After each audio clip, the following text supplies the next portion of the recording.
The Philippines, there are mythical creatures rap na to.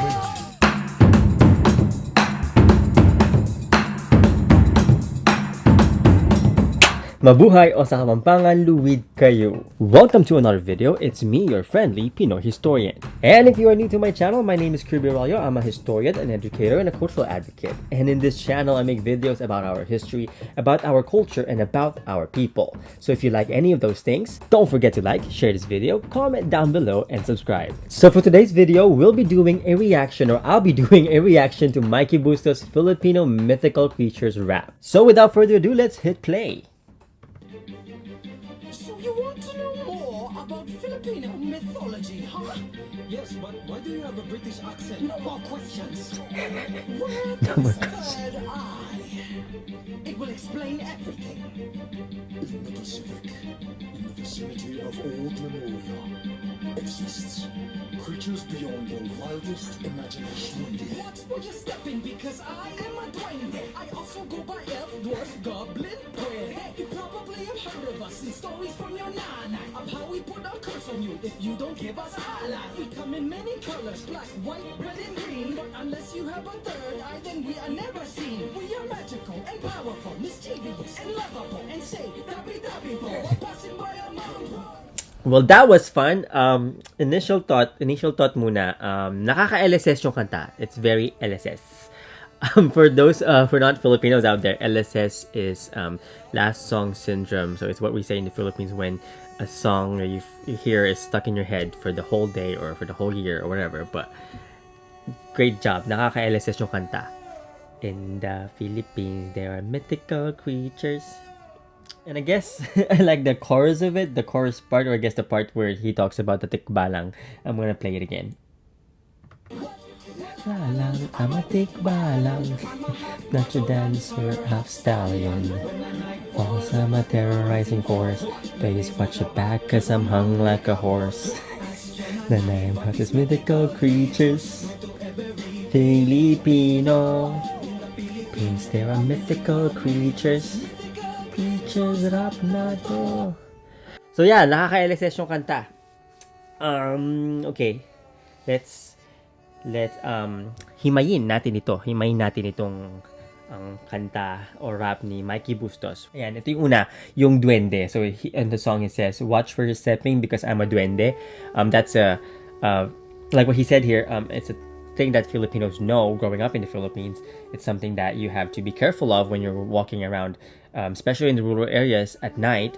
Especially at night in the rural areas, you need to be respectful of where you're stepping, and you have to say "tabi po," or like "excuse me," so that the duendes would not be offended by you and they wouldn't harm you. But these duendes, these punso, or these little mounds, are actually one of the most misunderstood mythical creatures or mythical beings in Philippine cultures, in the different Filipino cultures, or different cultures in the Philippines. For one, we say Nuno sa Punso in Tagalog, the little Nunos, the little evil dwarves in the Punso, which is the mound.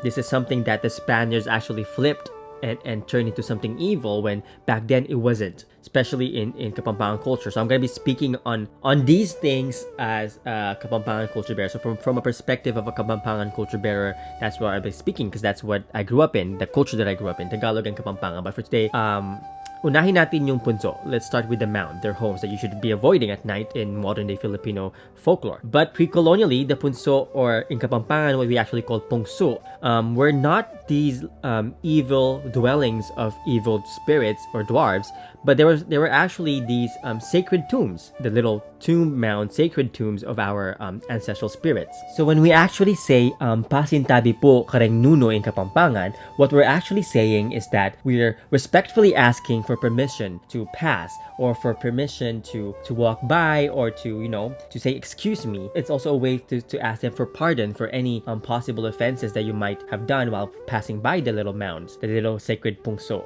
So in a way, it's similar to the modern day practice of saying tabi po while asking respectfully to pass by these little mounds. But the difference is that in the modern day, the pungso is the evil dwelling place of evil dwarves, while pre-colonially the pungso was the sacred tomb that or mimicking the sacred mountain that are also home to our ancestral spirits. So again, the Punso were not the evil dwellings of evil dwarves or evil spirits or mischievous beings, but were actually the resting place of our Nuno.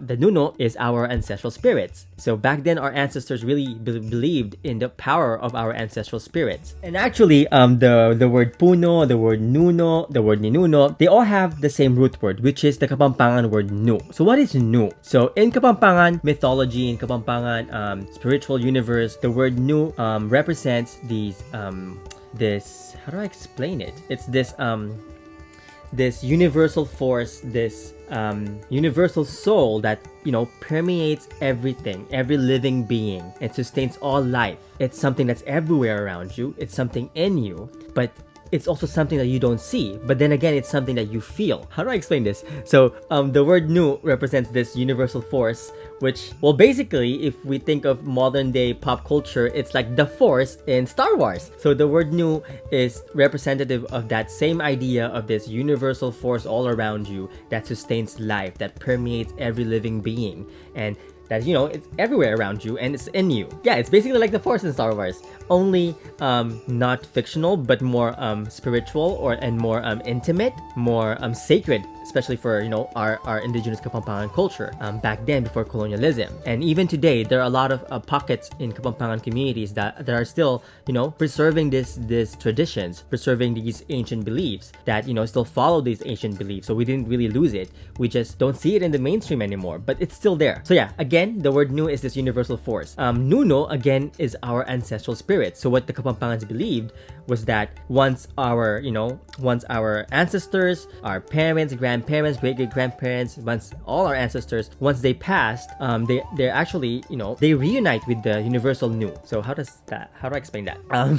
For one, in Kapampangan traditions, in Kapampangan mythology, there's actually a human has two souls or two spirits, and one of them is the Nu. So you have a part of Nu in you while you're living, and then when you pass away, that part of Nu in you reunites with the universal Nu. And that's why those little mounds are sacred, because that's where, in a way, that's the portal where your ancestral Nus reunite with the universal Nu. So Nuno is actually our ancestors. So contrary to what the Spaniards had taught us during colonialism, to be afraid of the Nunos, to be afraid of the Punso, to be afraid of them because they're evil little mischievous duendes or dwarves or elves, the Nunos were actually, in reality, they were our ancestral spirits. They were our ancestors. They're, you know, they're our roots from where we came from, and one day we'll be reunited with them too. We'll be part of it too. So that's how pre-colonial indigenous Kapampangan traditions were around the Nuno and the Punso. So yeah, there you have it.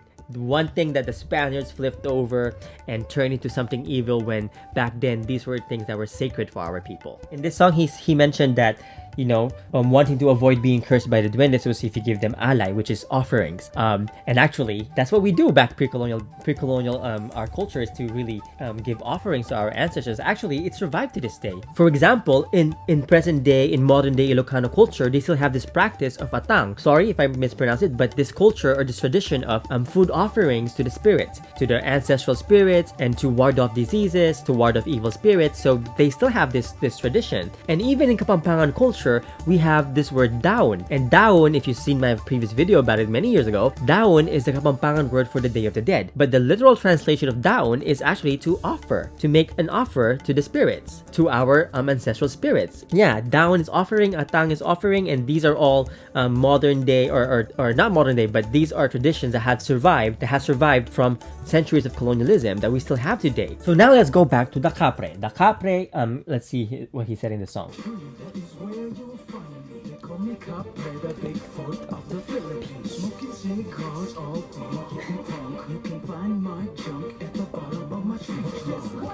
Okay, so the Kapre here is depicted as, you know, or the way we see it, or the way we know Kapres today in the Philippines, as these mischievous, evil beings that reside on top of trees, that are, you know, smoking cigars, drinking all the time. They're, you know, drunk, smoking. They prey on women. They prey on not just women, but they prey on people, and they're not to be trusted. They're there to be, you know, you have to be frightened of them. But pre-colonially, these Kapres were actually what we called Pugot, and the Pugot were these tall, dark beings that, you know, resided in the in the trees, in the forest, but they were residing there because they're the protectors of the forest. They're the protectors of the jungle. They're the protectors of Mother Earth. They're there to protect Mother Nature. You should only be frightened of them if you harm Mother Nature, if you harm the trees, if you harm any living being in the jungle. And they were also believed to be the protectors of the indigenous people. So they were not something that our ancestors were scared of, but more of they revered them, they respected them. They were only afraid of them if they did something wrong. That's why when David Fagan was in the Philippines fighting, when he switched sides and joined our Revolutionary Army against Uncle Sam's army, when he started protecting the nature or the people, the indigenous people in Mount Arayat, he earned this title of Pugot. And you can learn more, not learn, you can learn more about the mythology about the Pugot and the Kapre and David Fagan, how it relates to David Fagan in my old video that I made last year. Now let's go to the next creature that he featured, which is the Tikbalang. I'm a Tikbalang, I'm a half macho dancer, half stallion. When the night falls, I'm a terrorizing force. Ladies, watch your back, cause I'm hung like a horse. As for my night, but these mythical creatures. Nakaka-LSS yung kanta. Well, anyways, the Tikbalang. What do we know about the Tikbalang pre-colonially? So pre-colonially, the Tikbalang in Tagalog or Tikbalang in Kapampangan, these were similar to what we now know today as Tikbalangs, but back then, pre-colonially, the Tikbalang, according to Kapampangan culture, in Kapampangan mythology, the Tikbalang actually has an upper body of, still human upper body, so human arms, human chest, human abs, but with the face of a bird. So their head is of a bird, their body is human, but their lower legs are horses. So yes, pre-colonially, our ancestors were already aware of horses, although not everywhere, but our ancestors were already familiar with it, and perhaps they were hung like a horse. But so yeah, that's the Tikbalang. There's actually a famous Kapampangan folklore about that involves Tikbalangs. One of them is this story of Tumaring and the Wicked Datu, or Suleiman and the Wicked Datu. And in this epic, in this folklore, there are two twin Tikbalangs that were the guardians of this sacred cave full of treasures. And they were known as the Tikbalang Kuyog, or the twin demon guardians that kept this sacred cave full of treasures safe. And they were not necessarily evil, but they were the guardians of this cave. I guess same with the Pugot, you should only be afraid of them if you intend to do evil, if you intend to do harm. Not necessarily monsters that are out there to haunt you. So yeah, that's a Tikbalang. What's the next one? Yeah, let's find out the next one.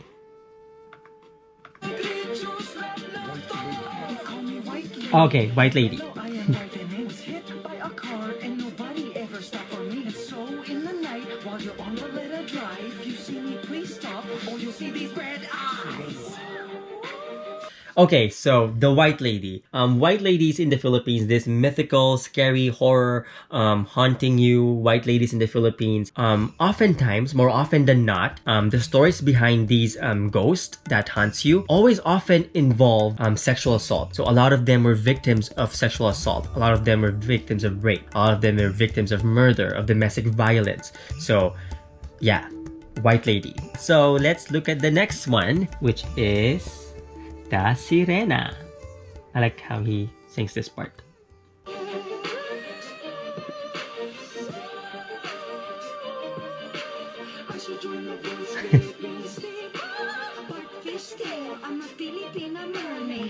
Okay, so Serena is actually a Spanish word for mermaid that we use for mermaid.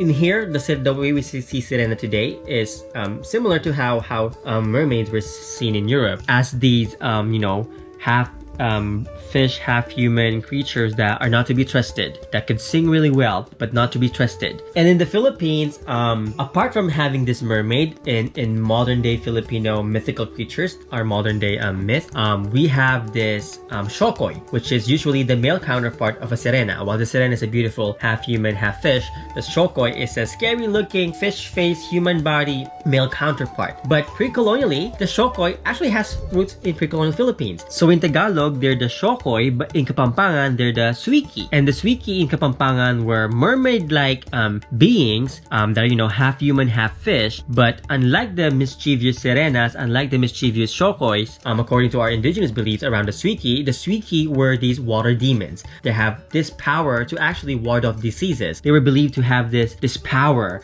to prevent diseases, to prevent people from getting ill, to prevent illnesses. So again, they were not necessarily mischievous, they were not necessarily scary, but could actually help humans ward off diseases, help humans ward off illnesses. So if you think about it, we may actually even need the Suikis today. We need them back to end this pandemic. So for those who know it, for those who still practice the ancient beliefs of the Kapampangans, let's find a way to summon the Suikis to ward off, to end this COVID-19 pandemic. And the next one in his song is the Manananggal. And as I mentioned in my previous videos, aswangs were effective tools for colonialism in the Philippines. The priests, the missionaries in the Philippines used the aswangs to scare off our ancestors from reverting back to our old beliefs and to convert instead to Christianity. So in Kapampangan mythology, a Manananggal, or what we have that's similar, is what is called mangkukutud. And kutud in Kapampangan is the root word for to cut or to sever. So unlike in the Tagalog Manananggal, tanggal, which means to detach, in Kapampangan, it's kutud, to cut. And actually, Manananggal or mangkukutud are not unique to the Philippines. It's something that we share with our Southeast Asian neighbors. So for example, in Bali, in Balinese culture, in Balinese traditions, in Balinese mythology, they have the layak. In Laos, they have something similar called kasu. And in Thai, they have the krasu. These are nocturnal spirits, nocturnal beings that detaches from their lower body, although they're different in different cultures. For example, in the Philippines, in the Manananggal, in the mangkukutud, all of their upper body detaches from their lower body. But in Balinese culture, in the layak, the krasu in Thai, and the kasu in Laos, it's something different, because for them, if I'm not mistaken, it's only the head that detaches. But then as the head detach, all the organs, like the stomach and other organs, are still hanging and dangling under their neck. Similar creatures to what we have in the Philippines called Manananggal in Tagalog or mangkukutud in Kapampangan. Again, we share a lot with our neighbors, where we were not isolated. We share a lot before colonialism, and we still share a lot with them today. We just need to realize that. So yeah, as you can see, there's really a lot more that we still need to learn. There's a lot more that is still left to learn about our own culture, about our own traditions, about our own people's beliefs, about our own people. There's a lot of things that we still don't know, even with things like these, like the aswang, like the Manananggal, like the Kapre, the Tikbalang, the Serena, the Dwendes. There's still a lot that we still need to unlearn and relearn about them. These are things that we're familiar with today, but who knew that there are actually deeper mythologies that surrounds them, and deeper mythologies that belong to our ancestors, belong to our people. It's our mythology. Sadly, a lot of our people in the Philippines and in the diaspora are more familiar with Western mythologies, such as the Greek gods and goddesses. But if you think about it, our own culture is very rich in mythology, and the spiritual universe of our ancestors were really colorful. They're really rich in a lot of things. We just really need to dig deeper and reconnect with our roots, reconnect with our Nuno, with our Nu. And as I've mentioned in the beginning of this video, a lot of the things that I said today about these mythical creatures are actually based from my perspective as a historian and as a culture bearer from the Kapampangan and Tagalog people. So if you want to learn more about Kapampangan mythology, Kapampangan folklore, Kapampangan history, Kapampangan culture, or practically anything and everything about Kapampangan, about being Kapampangan, you should check out Ágúman, Sínúpan, Singsing, Ágúman, Sínúpan, Singsing Incorporated, Research Institute, and Center for Kapampangan Cultural Heritage that really safeguards a lot of our older beliefs that have been lost in the mainstream narratives. So shoutout kay Bapang Mike Tayag Manoloto Pángilinan and Darang Joy Tayag Lansang Cruz. Dakal pong salamat king ega-naganang gagawan nyo to safeguard our culture, to safeguard our heritage for future generations. Dakal pong salamat, luwid kayo. And for those who have been asking me, how do you know these things? How do you know things that I don't know about my own culture? Well, for one, as a little kid growing up in the Philippines, I listened to a lot of the stories of our elders. Luckily, I'm part of a clan that has a lot of culture bearers that kept a lot of the traditions alive. Luckily, I had elders who shared the stories, who passed down the knowledge, and I really listened to them. So my tip for those of you who are asking me, how do we learn about these things, is really start from your home. Start talking to your grandparents. Start talking to your parents, to your great-grandparents if they're still around. You know, they have this knowledge, and just because they're oral traditions, it doesn't mean that they're not valid. Because again, a lot of our traditions, a lot of our culture, a lot of our history, we need to get out of this Western perspective that it has to be written. A lot of them were passed down orally. So we really need to value our oral traditions. And if you really want to learn more about it from your own perspective, from your own families, start documenting them. Start today. Don't wait. So yeah, comment down below for any similar mythical creatures, similar beliefs, similar mythologies in your own culture, in your own traditions, in your own ethnic groups. If you have something similar or something that I missed in this video, let us know in the comment below. I really want to learn from you. Let's share our own knowledge with each other. That's why I made this video. That's why I made this channel, to share knowledge. So yeah, let's share what we know in the comments below. And don't be shy. Wait lang, one more thing before I go. One more tip about learning these things. If you want to learn more about our pre-colonial beliefs, our pre-colonial traditions, our older traditions and older beliefs, you should really check out the older dictionaries that we have.